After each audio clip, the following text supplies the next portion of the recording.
Magandang araw mga kagulay, welcome back sa aking channel. Gregi Farmer nga po pala ulit to. Bali ngayon ay araw ng Lunes mga kagulay. Ito na yung ating talong na pinaparecover mga kagulay. Kaya kung mapapansin nyo ay may mga bunga pa naman siyang natitira mga kagulay. Narbis na namin kanina mga kagulay. Ayan, may mga bunga pa rin naman siya natitira. Ayan, may mga bulaklak pa rin naman siya. At paano mga kagulay, kasi dinali nga talaga to ng ulan na dire-diretso mga kagulay, 3 buwan mga kagulay. Kasi dito aaraw, kaso lang hindi niya nakukumpleto. Yung katulad nung binanggit ko nakarang vlog ko na hindi talaga niya nakukumpleto. Katulad kagapon umaraw siya, tapos kagabi naman sobrang lakas ng ulan mga kagulay. Tapos ngayon umaraw na naman siya, pero kung titignan yung panahon niya, umaaraw siya, ayan. Pero kung titignan niyo naman ang panahon, ayan siya. Makulimlim na naman doon banda sa Timonan mga kagulay. Bali, nag-harvest pala kami ngayon mga kagulay, pang 21 harvest na yata. Mga kagulay, hindi ko lang maalala kasi hindi talaga ako nakakapag-update. Ito yung na-harvest namin mga kagulay. Wag nyo sana, marami talaga mga kagulay. Pero ito ay meron na naibaba doon sa sa pinagka-classify. Ito na-classify na to mga kagulay eh. Kumbaga, ito yung reject niya. Kumbaga, nakapagbaba na ng kabayo mga kagulay. Ito yung natira dito. Kaya kung mapapansin nyo, wala na kayong makikitang tao dito mga kagulay. Kahit dito sa loob, wala na kayong makikitang tao kasi nauna na silang bumaba mga kagulay. Gawa ng nire-repack na nga doon sa baba mga kagulay. Nilalagay na sa plastic. Para kapag kapag dating nito doon sa baba ay unti na lang yung yung ipa-plastic mga kagulay para may na kagad sa Kaya kung titignan nyo, maganda pa rin naman yung yung mga bunga niya mga kagulay. Ayan.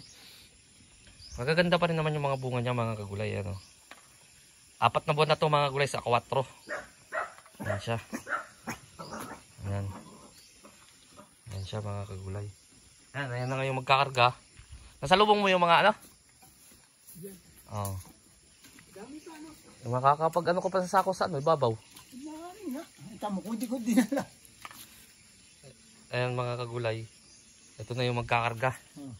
Ayan, 2 bangkil kung tawagin dito mga gulay. Tapos kakarga na lang yung 2 sako. Pupunuin yung 2 sako para may dun sa sa ibabaw mga kagulay. Ayan ang ating tagakarga mga gulay. Saan mo nasalubong yung mga tao? Diyan sa saglit lang kami nga, magbablog lang ako.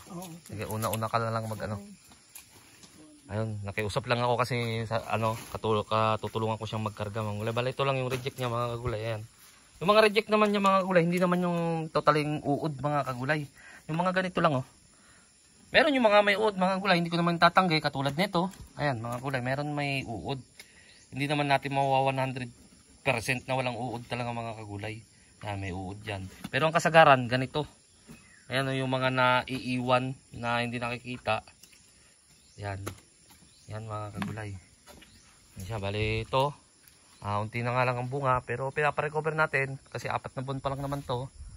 Pero nakita nyo naman na mayroon pa naman siyang mga natitirang siyang mga bunga, pero hindi na yung katulad dati na kahit nakabagong harvest ay marami pa rin kayong makikita nakasabit. So may makikita naman talaga kayong mga nakasabit. Ayan, mga nakasabit mga kagulay. Ayan yung ating talong. Ayan, nandun. Ayan. Yan, katulad ng sabi ko nakaraan, malinis dyan sa ilalim. Gawa nga nung nagpa-recover ako, nung medyo umaaraw-araw na nung mga nakarang linggo, nakala ko dire-diretso na, kaya prinuningan ko uli.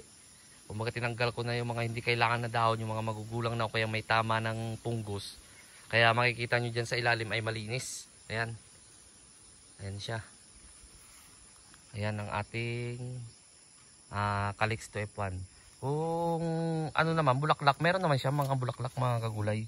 Gawa nga, nung mga nakaraan mga kagulay, marami naman talaga siyang bulaklak. Ang kaso nga lang ay hindi niya nabubuo. Gawa nga ng umuulan, wala tayong pollinators nga, tapos hinahangin ng malakas.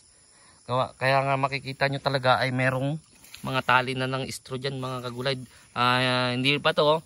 Ito matibay ito na tali nung nakaraan, kaso lang nagsitumbahan na to nung nakaraan mga kagulay, kaya hinatak niya. Kaya ang ginawa kong diskarte ay nilagyan ko ulit ng tali dito para itayo. Halos lahat to mga kagulay tumba, kapatid doon sa sobrang lakas ng hangin mga gulay. Yung iba amiha ay namomroblema sila sa Panaka na bugso ng amihan dito. Talagang napakalakas mga kagulay ng epekto dito ng amihan dito sa ano, kasi yun nga yung pinapaliwanag ko. Diyan kasi banda sa kabilang bundok niya Timonan na. Kasagaran dyan sa Timonan mga kagulay na ano na ng dagat. Kaya kapag amihan, mas lalong kapag katabi ka ng dagat, mas malakas ang hangin talaga mga kagulay. Ayan siya. Ayan ang ating Calix Tepa niya. Nagkakarga na. Tatapusin ko mo lang tong vlog ko mga kagulay. Kasi alam nyo naman, kilala nyo naman ako mag vlog mga kagulay. Ay hindi na ako nag-i-edit. Kumbaga diretsyon ako kapag katapos ng ano, ay inano ko na. Ina-upload ko na. Pero nung mga nakaraan kasi mga kagulay, hindi ako makapag-upload. Gawa nga ng, yun nga, nakakatapad bumaba. Gawa nga ng mag-charge pa. Tapos siyempre, tatawag sa pamilya. Tatawag dun sa kapartner natin dito. Para dun na lang yung battery ko. Ngayon medyo umano na nga siya. Makakababa na tayo ng kahit anong gusto nating oras. Ayan, kinakarga na mga kagulay. Meron ba? Karga mo na pati yung pusa. Ikaw talagang pusa ka ha. Ayan. Kinakarga dyan mga kagulay.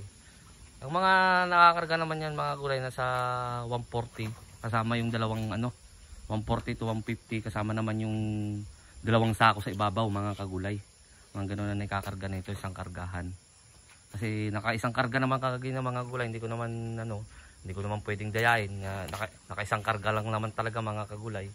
Naka-isang karga ka kanina no, Kameng? Oo. Naka-isang karga siya kanina. Kaya dalawang karga lang mga kagulay. Mga nasa 200 plus naman tong ma-harvest mga kagulay. Siyempre, paparecover nga tayo. Kahit nga pasalamat tayo sa Panginoon mga kagulay. Kahit nagpaparecover, may na-harvest pa rin tayong ganyan na kagaganda. Tulad ng mga ito nga, pinakita ko sa inyo, magaganda pa rin mga kagulay. Ayan siya. Ayan. Kaya ito kahirap magbaba ng ano dito mga kagulay, lalo kapag tag-ulan. Baha. Oo. Ngayon nga lang ako nakaranas dito Kameng Magtatatlong buwan na umuulan no. Simula nung papasok ng ano, ng November. Ay di, October pa lang. Kalagitnaan ng October umuulan na pero hindi gano'n, hindi katulad ng November, December. Ang problema dito, pagbahaan. Paano kung ganito na, kuha na. Lalo nung mga nakaraan na nakakailang karga kayong balik no. Hindi pwede. Ayun mga kagulay. Yan ang mahirap lang dito, bagay malayo.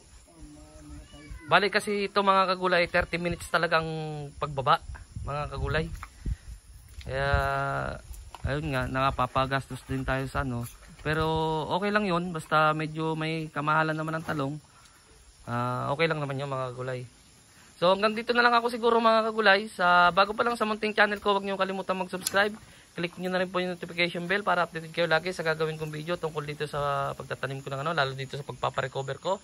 Maraming salamat po sa legit na sumusuporta sa akin. God bless po sa ating lahat.